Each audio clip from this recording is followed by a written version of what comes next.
chairman Kabanda owa New Generation Traders omusajja ono mulwanirizi wa ddembe ly'obuntu mbawa ku byafaayo nga tetunatandika asobodde okubeererawo abantu banjawulo ze kennyini abali emabega wano ku side ku kamera 1 promoter Tamale asobodde okugira omubiri amiina sisobola kubyogera tukyabugalo asobodde okumaintaininga mikwano gyange ne family yewaka amiina akasimu akange niwe kiba kiro akakwata okubira ddala mu nsonga eri mu bapromota yasobola okumaintaininga buli kimu bakimanyi esaawa zino kyetuliko kyetwagala tujje abeeko byatangaaza kiki ekitambula 17 twagala onabiri alhamdulillah tugende mu maaso ssebo tukulamusiza Mr. Chairman Kabanda Essebo ndi musanyufu nnyo okubeerako wano olunaku olwaleero amanya agange nze John Kabanda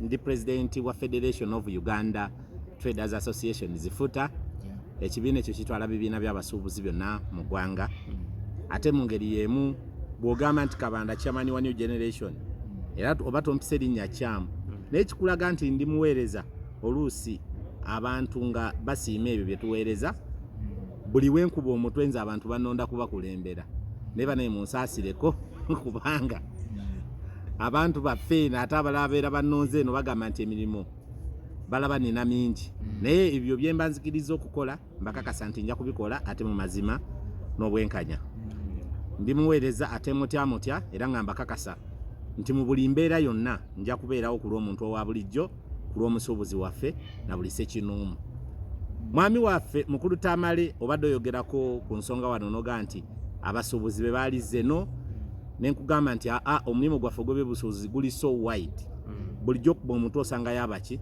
abasuubuzi bw'ogenda mu kuyimba ojja kusangayo promota ng'asuubula omuyimbi n'agenda n'afunako sente bw'ogenda mu byalo genda kusanga asuubula emmwanyi asuubula kasooli asuubula lumonde asuubula cyakala asuubula obuwunga asuubula ebintu ebyenjawulo so mu mbeera efaanana bwetyo nze nkyakoowoola basuubuzi baffe kutuwa bwesige kakati katugende ku mulamwa nyumirwa nnyo oli bwambuuza question ne muddamu kubanga ebintu bingi ebiri ku mutwe omulamwa wetugenda otandikira tugenda tandikira ku nsonga y'omusango guli mu kooti omusango gw'omukyala Nabukeera kigambibwa nti nno wamuggulako omusango gw'okumenya edduuka lyo naye nga tetunnabatuuka ku nsala y'omusango prosesi ya kooti abantu babuuliremu etambudde etya okutuuka nga kooti egenda salawo eggoye nga 29 olwokusatu olujja amannya agange nze John Kabanda munjijukira bulungi mu 2019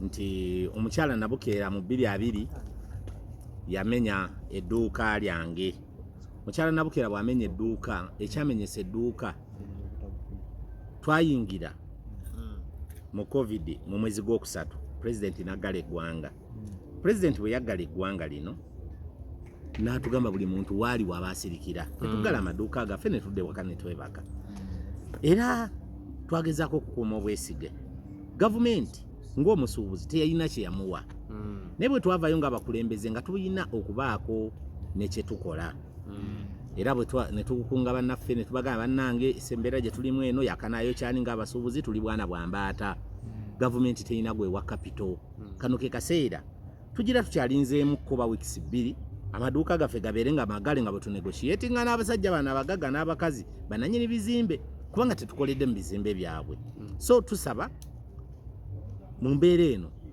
tugumiikirizeeko okuggulawo ne kati bakama mukyala Nabukeera nampita nanga nti engeri gy'oli mukulembeze gwe tukuweevingidde renti wa myezi 4 gwe bakusonyiye mbuze bansonyiye naye ne bansaba nzigula edduuka lyange ne mbaga nedda siina bwe nzigula dduuka ng'ate omuntu ono ye tafunye bwenkanya so gye byaggweera omukyala okwagala okukanga abasuubuzi bonna beeko baana n'abamu ku bagagga ne bamenya edduuka lyange ebintu byonna ne babitwala kyali kibi nnyo nasanga akaseera akazibu nga batutte emaali eri mu bukadde 4 nga tebakomye okwo batutte buli ekibadde mu documenti z'abasuubuzi documenti z'abaana benkozesa simanya nze nasoma kino biki byapa by'abantu ebyange so nisanga akaseera akazibu n'essaawa yakakati tubadde tukyawanjaga era okutandika ng'ennaku z'omwezi 28 omwezi ogw'omusanvu 2020 twatandikira mu kooti.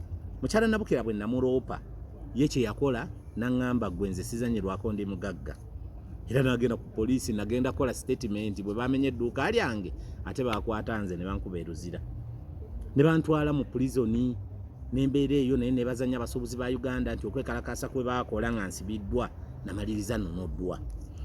So ne tutandika struggle 2020 ne mukyala Nabukera mu kooti mugende muddenga 4 muddenga 9 fayiro yabuze kino kiri n'abasuubuzi babaddewo era mbadde mubalaba mu bungi mu kooti tubeebaza. So gye byagweredde wetwogerera essaawa eno twasooka ne tumuwangula ekitundu ekyasooka waliwo bayita case to answer ku Buganda Road Court yawo omusango we gubadde. Case to answer Nabukera omusango gwamusinga ebitundu 8 ku buli 100 era omulamuzi n'atukasuka n'agamba nti mugende ne mukyala Nabukera yeewozeeko. Ebbanga lyonna abadde yeewozaako naye nga mpita mu kutiisibwatiisibwa okutagambika. Balooya bange fayiro zaffe bazibba ne twebaza nnyo judiciary nti sofa fayiro zibadde tezikyabula naye nga twalabako wano mukyala Kamasanyu bwe yakwata fayiro n'agijja mu kooti fo nga talina bulukusa n'agyegabira era twalaga amaanyi mangi nnyo ng'abasuubuzi ne tugamba at least okufa naye fayiro zaffe ziddeyo mu kooti fo era mwakirabako. Twebaza judiciary negoberera amateeka fayiro ne bagiddiza omulamuzi yali agikolako n'essaawa ya kati tubadde tukyaliyo mu kooti fo naye wetwogerera essaawa eno omusango gwa Lwakusatu lwa wiiki ejja nga bagenda kusomera kye bayita final judgment. Naye nga nkakasa okusinziira ku bujulizi bwe tututte bw'abantu 13 nga mukyala Nabukera yaleeta omujulizi omu ate nga yali mwana munnamawulire gwe yaleeta nga ne byayogera bambi ng'ali totally off yaleeta omujulizi atya omu. Kati tusuubira nti obujulizi bwonna bwe tulina ku fayiro kano ke kaseera bwanikibwe eryensi era nga tugenda kufuna obuwanguzi obutabangawo. So tukowoola abasuubuzi mwenna ne bannayuganda mwenna okutwaliza awamu nti omuntu bw'afuna ssente talina kutukajjalako nti nze nfunye ssente ngaggawadde si kyalina ŋŋambako no nange omwavu nsigaza rights zange nange omwavu nsigala nkyasobola okubaako byenjogera abantu ne bampuliriza nange omwavu ndi muntu nga ggwe ekitwawula gwe olina ssente bipapula byereere ate newankubadde oli mugagga nnyo naye ate sigwoliisa amaka gange newankubadde oli mugagga nnyo sigwoliisa abeewaffe oba sigwongulira zino engoye zenyambadde. So mu mbeera efaanana bw'eti nze nsigala nkowoola abasuubuzi n'abatali basuubuzi mwenna buli akwatibwako eno ensonga ya buli munnayuganda kubanga buli muntu yenna yina atandikira mu kupangisa n'alyoka agula amaka ge era abo batatandikidde mu kupangisa be basanga challenges ez'enjawulo nga bw'olaba essaawa zino ekiriwo. Mukyala Nabukera ne mwami Mawanda Vincent beekubana ne bamenya edduuka lyange ne bajjamu ebintu byonna. Tukitwala nti kyabasuubuzi bonna kubanga nze pulezidenti w'abasuubuzi bw'oba tontidde ekitegeeza nti ate togenda kutya oli omunaku atalina bwogerero. So mujje mu bungi mu kooti tusobole okukola kye bayita statement abantu babeere bangi nnyo mu kooti n'omulamuzi yennyini agambe nti wamma ddala keesi eno y'abantu bano mujje tubeerewo tukole statement. Okay.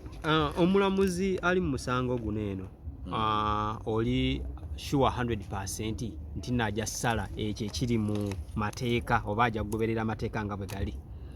Nze nga Kabanda ndi muntu ate ndi musajja mwavu siina ssente zenyinza kukozesa nti ngula abalamuzi nkola ntya sizirina naye ate olw'obujulizi bwe natwala mu kooti amukonko sure nti omulamuzi ajja kulaba amazima bw'anaaba tagalabye nkakasa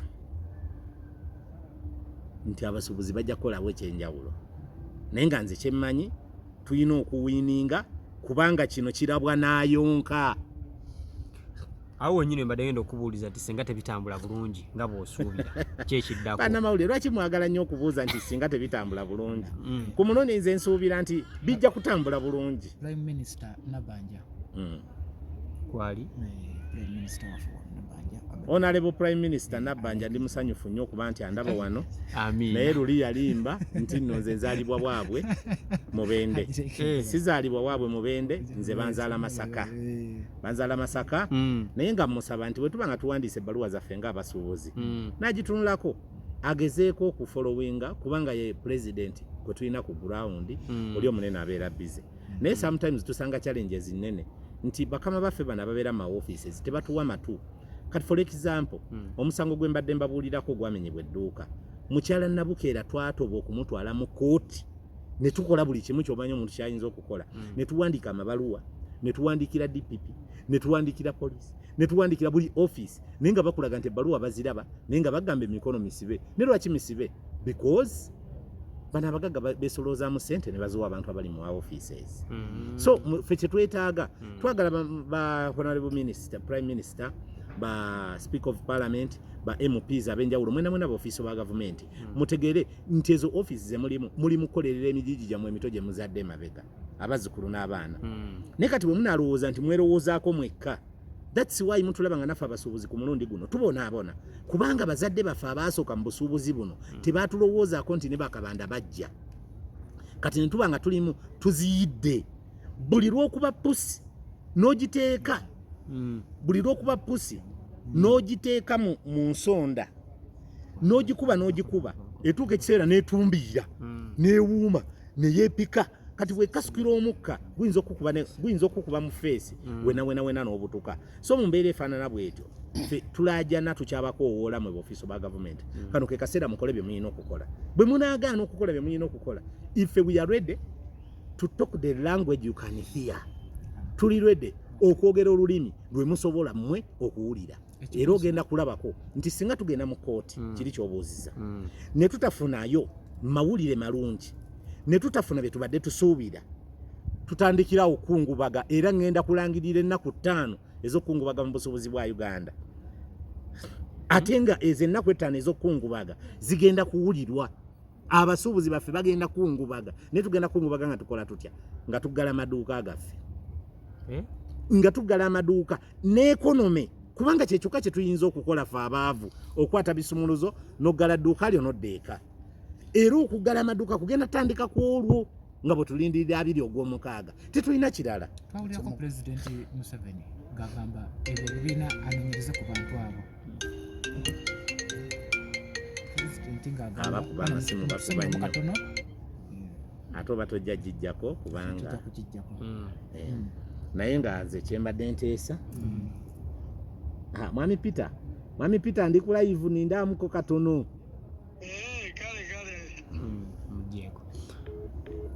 Mwami Pulezidenti Museveni yava n'agamba ebyo ebibiina biringa ebinwanyisa eby'abasuubuzi abali mu Kampala.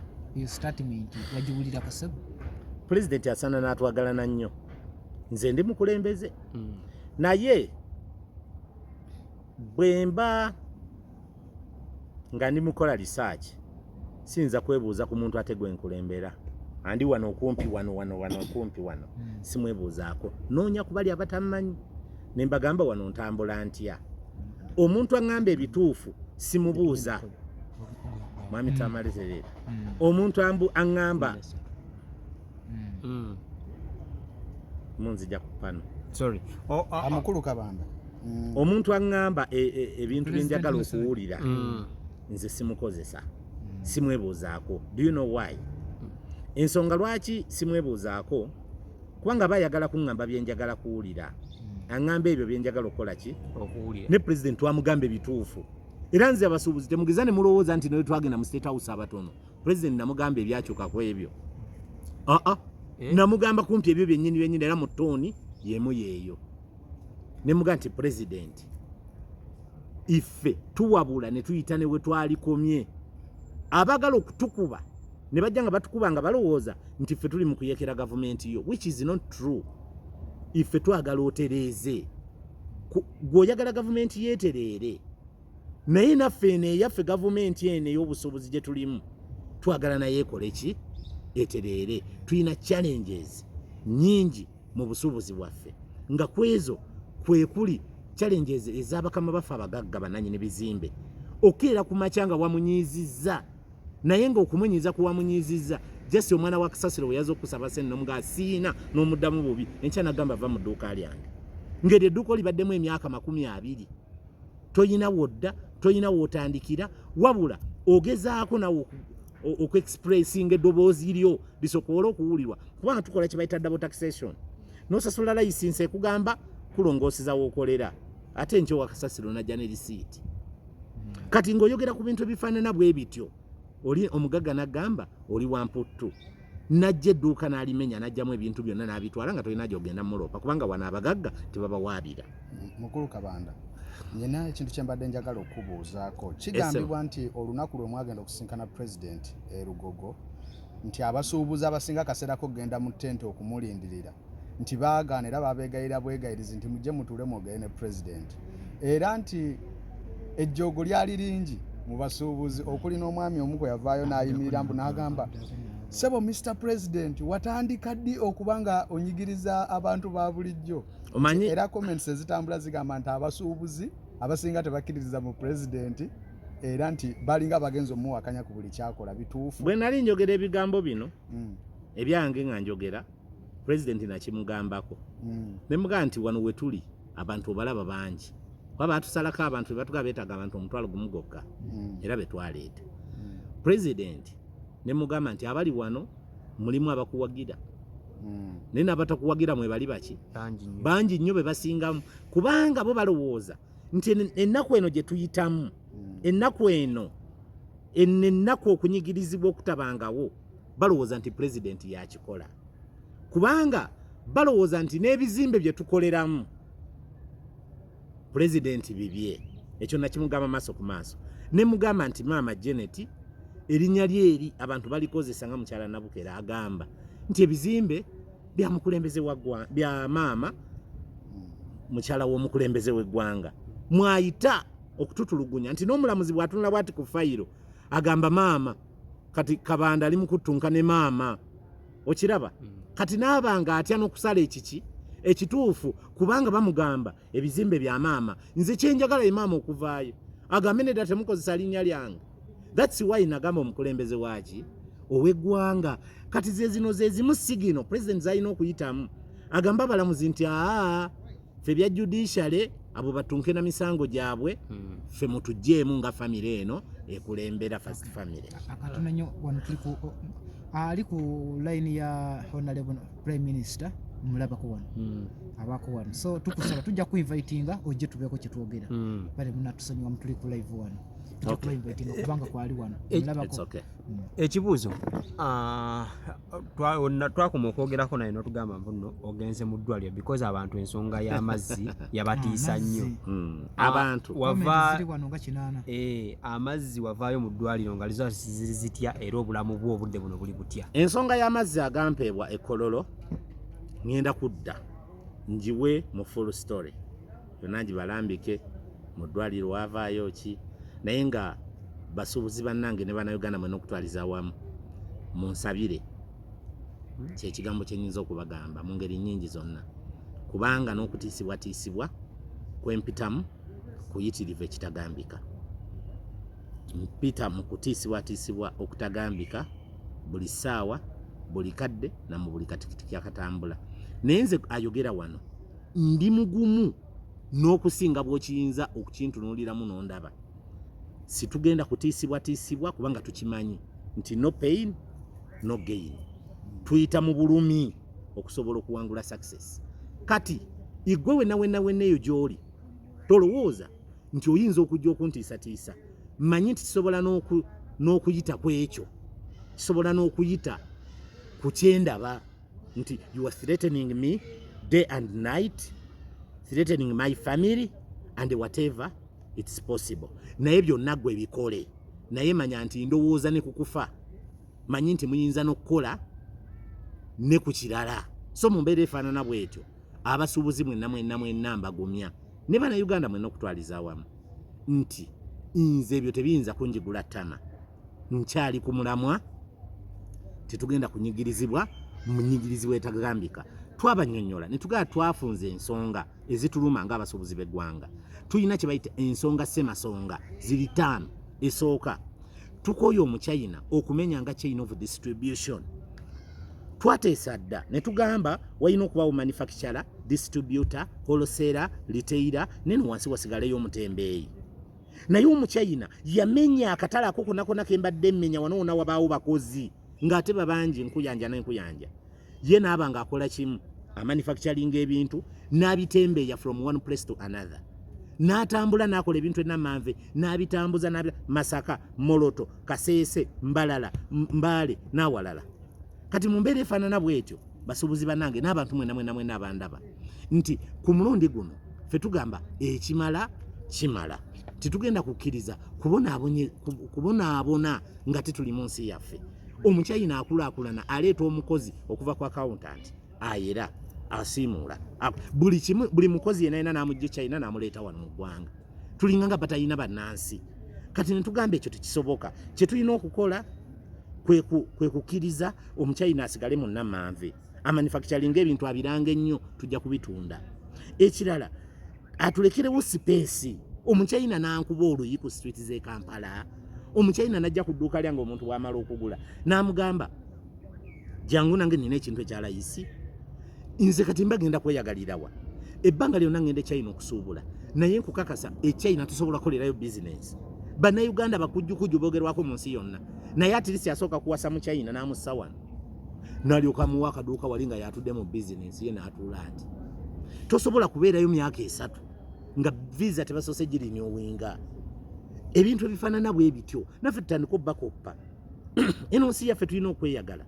Bwe muba mwagala tukulaakulane nga China musooke muggulewo ensi eyingize ebintu kubanga competition eri anywhere. Bw'oyingira mu China oba otudde mu factory ne bagamba nti ezo container 8 ziyingira ziva mu Amerika, ziva mu Afirika, zivaawa. Ekitegeeza nabo bayingiza ebintu okuva ebweru w'eggwanga ne biyingira mu nsi zaabwe. Kati Katonda waba yatusaasira nga Uganda tulinga Dubai, Sudan egula wano, Kenya egula wano, Rwanda egula wano, Hong Kong egula wano n'awalala nga bonna batugulako ebintu ne biyingira wano. Naye nga badduse olw'okuba emisolo gisalise, olw'okuba emisolo girinnye nnyo.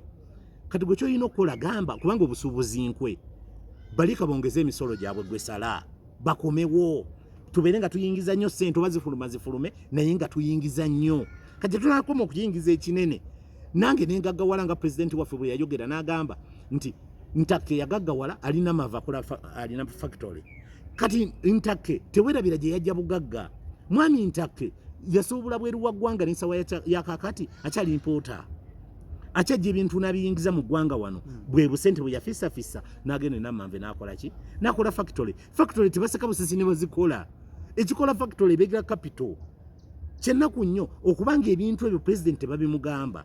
Kubanga nze ndaba bwe tuba tubimubuulira tuba tumubuulira bintu bipya. Ku nsonga eyo ffe tuli bagumu nga tugezaako okutaasa omulimu gwaffe.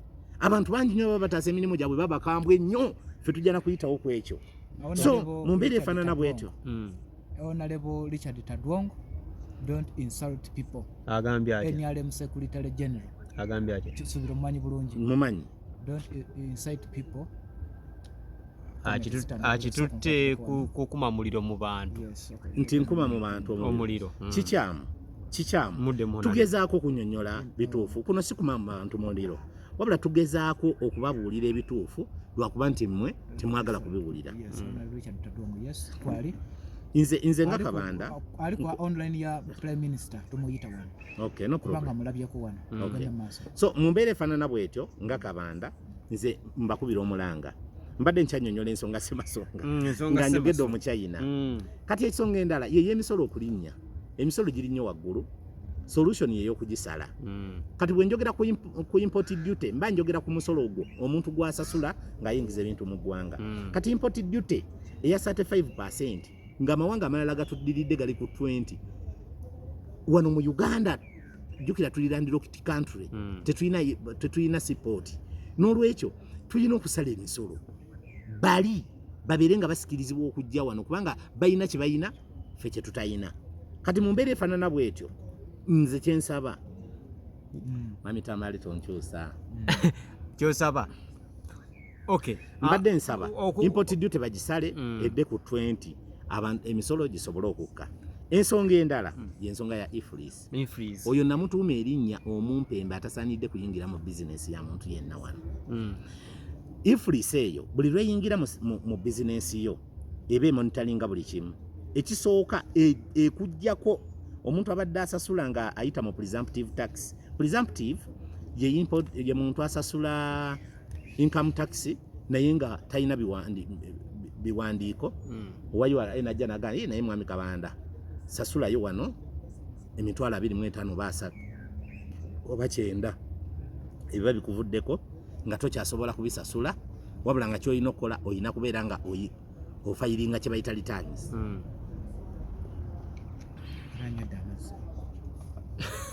Ofayiringa kye bayita returns. Kati ate nga mu bizinensi zaffe eza wano tosobola kufayiringa returns n'osigala ng'okyayimiridde bulungi kubanga tetuba na biwandiiko. Kati ekyo kikyamu ddala era twabagamba nti kana akaseera Iflis tegwanidde kuyingira mu bizinensi yange erina kusigala mu factory. Ensonga endala Iflis bw'ogiyingiza mu bizinensi yo kiba kitegeeza nti buli muntu yenna yina n'atali ligebo kugenda ku VAT ayingirako direct. Ne tubagamba bakola etteeka mu 1996 ng'emiliyoni 15 essaawa eno ye 1.5 billion ye billion emu n'ekitundu nga tubagamba sente zaffe zigudde nnyo. Luli zaali waggulu nga ne dola eri ku 200 kati dola eyingidde kumpi 10,400. Tubagamba nti threshold bagikyuse yeyongereko ebere ya 1.5 billion bakyaganya okikola. Kati essaawa zino Iflis eyo oba tusobola gireeta ku monitoringa ka bizinesi kange akaavu. Ne tugagamba Iflis sokodde ku bbali tetujja kugikkiriza mu bizinesi yaffe. Ne tugenda ku nsonga semasonga ey'okuna. Bw'otunuulira bizinesi z'e Uganda wano tulina values naye saati eno esobola okubeera n'emisolo 6 esaati eno emu.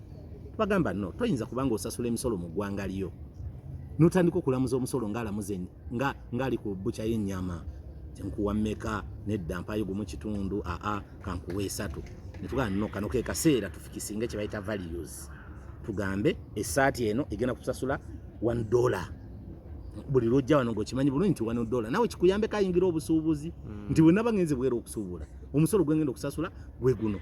Naye bw'obanga weesulirayo gwa nagamba ogenda ojjola muziganye kyova olaba konteyina z'abantu baza okushoninga kyova olaba konteyina z'abantu bazookya. Ekirala tulina ekizibu kya NBS. Abasajja ba UNBS baafuuka ekizibu ekitagambika wano mu ggwanga Uganda nga kye twetaaga nti president yali yajjawo dda pivoko naye baagaana okukigondera. Ebbaluwa eyetambulira ku bintu okubijja China okubiyingiza mu ggwanga wano. Ebintu byetuleeta okuva China bibeera ku mutindo totale naye bakulinda n'omala okusasula omusolo. Bw'omala ogusasula bw'oti nga bakugamba kakati kawasasudde edda omusolo weebale nnyo weebalire ddala katukebera ebintu byoba biri ku mutindo. Ne tubagamba lwaki tosooka kebera oba biri ku mutindo. Kati bw'omala okulaba nga biri ku mutindo n'ensasula omusolo n'obanga abala weakness otubalako weakness bizinesi zaffe zigwe. Obadde olinako obuuza? Ensonga ziweddeyo kubanga enda njagala mbuuza ekibuuzo nga mbeesingira ku Honorable Todongo kyabuuzizza. Honorable Todongo buuza. Ebintu bino byonna waliwo abantu abagamba nti nno waliwo bannabyabufuzi ababali emabega. Sooka olambule ku nsonga ya bannabyabufuzi n'abasuubuzi. Ekisooka kya byonna njagala mukkirize nti omulimu gw'ebyobusuubuzi gulinganga bwe nabannyonnyodde nti omulimu guli wide. Kati oli asobola okuba nga munnabyabufuzi naye nga naye nga naye musuubuzi. Ekirala ffe tetuliiko muntu yenna yina supportinga kino nti atwongeramu. This is my job. Buli lwe nakkiriza ne bannonda ng'omukulembeze w'abasuubuzi nina kwogera bituufu. Bwe siibikole abaana baffe bagenda kukula nga bagamba taata mwali mukiikirira obusuubuzi buno nga mukola ki? Ebyo ebibuuzo byonna njagala kubyewala. At least mwe munondoole munzite omwana wange agambe taata waffe yali alwana ne bamujja mu bulamu bwensi kati ova olaba naffe katwerwaneko. Naye bwe banaalaba nga tuli wali twesulirayo gwa naggambe bajja nakubuuza lwaki oli mwavu nga tulina ansa gy'obawa. Kati ku mulundi guno ffe twafungizza ku guno omulembe omutebi ku guno omulembe generation eno we are ready to fight for ourselves n'abaana baffe bajje basange obusobozi twabutereeza and we are ready. Ate mbabuulira nti ensonga zino tugenda kuzitereereza ddala era mubeere n'essuubi. Okay. Katufune ebibuuzo ndooza bibiri ate tumalirize. Mbadde njagala kumuinvitinga invitinga y'abantu nga babiri. Honorable ku yes kwali. Muinvitinge. Tugenda mu maaso. So yembeera eyo okay. Kyembadde nze mbuuza President Museveni yabasuubiza okukomawo enteekateeka z'okukomawo ziri zitya? Luli twalaba nga mukoze meeting ne mugamba mugenda kuggalawo nga tannaba nga abiri tezinnatuuka, abalala ne bagamba tuggalawo nga abiri zennyini, mugenda kuggalawo ddi? Abasuubuzi bonna mbakubira omulanga nti ennaku z'omwezi 2 mwenna mweteeketeeke bulungi twambuke Kololo twogere n'omukulembeze w'eggwanga. Temugeza ne musikattira mbusima bye yayogera luli tebyatusanyusa. Ffe tukakasa nti President okusinziira ku lisaaki gwakola kuba meeting abantu bangi amazima yagalabye era ffe tukakasa nti agenda kujja ng'atereeza ebyo bye twamusaba. So muleke kwesuulirayo gwa Nagamba, ffenna kano ke kaseera twenunule mu by'obusuubuzi bwaffe. Bwe munaalema mugenda kulaba ebigenda okuvaamu kubanga President bw'anaasanga nga tuli bangi ajja kunyumirwa okuta statement eneesanyusa abantu. Kati bwe munajja abatono kiba kitegeeza mujja kuba gwesuuliddeyo gwa Nagamba. Okay.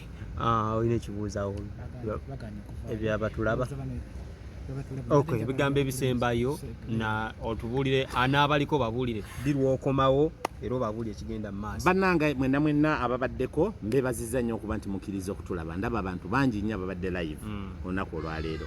Mwebale nnyo mwebalire ddala okutulaba. Ndaba abantu emitwalo 20 nga mulaba nze segeza naye mujja wano we tuli temuyinza kujaawo. Naye mwebale okutusuulira omwoyo ne mugamba muyina okutulaba tubawe information eno ddala kituufu gye mulina okuwulira. Ensonga semasonga mbakoowoola ng'ennaku z'omwezi 29 kujja kuba mwezi guno ogwokutaano wali ku Buganda Road Court mu Kampala. Mujje tubeerewo mu bungi tuwulire omulamuzi byagenda okutusomera. Abajulizi 13 bonna baawo obujulizi nga tukakasa nti bwali bwankukunala ku musango gwaffe. Omukyala yamenya edduuka ebintu byonna byonna n'abibba n'abitwala. Kati essaawa zino bwe tutakole kye tulina kukola kiba kitegeeza nti mujja kuba mwewaddeyo mumpaddeyo muwaddeyo ani buli omu n'anajja muki mu busuubuzi. Kano kaseera kakwebereramu ng'abasuubuzi tutuse statement nti ddala kituufu tukyali ku mulamwa. Mujje mu bungi, ssaawa zijja kuba 3 zennyini ez'okumakya. Buli muntu yeewulirire ye final judgment. Tetudda Buganda Road. Omulamuzi ne bwagamba nti ki oba olina kukola apiiru kugenda mu High Court. Naye nga nkakasa nti tuli ku mulamwa kyonna ekinaaba kivuddeyo tuli lwedde okirisiivinga ate tuli lwedde okukola apiiru singa tunaba tetuli bamativu. Kyokka tuyina n'okukungubaga. Naye bwe tunaba nga tufunye wiini tujja kuba basanyufu nnyo nga tufunye wiini eyo kubanga era tujja kusanyuka. Tujja kubabuulira ebifo bye tugenda okujagulizaamu. Mukulu Kabanda akasembayo. President Museveni ono gwe mugenda osisinkana sofa abasuubuzi bo because gwe president waabwe. Yes. Mumukkiririzaamu kyenkana ki because twalaba abantu abavaayo abasinga. Anze ku mulundi guno katino kankubuulire. Ndi bwanjawulo nnyo ku kino kubanga kaza nti president agenda tuwa amawulire ge twagala okuwulira. Ajja tuwa amawulire ge twagala okuwulira kubanga manyi nti yakoze research amala era ng'agenda ku stopping emisolo mingi era obusobozi bugenda kutumbuka.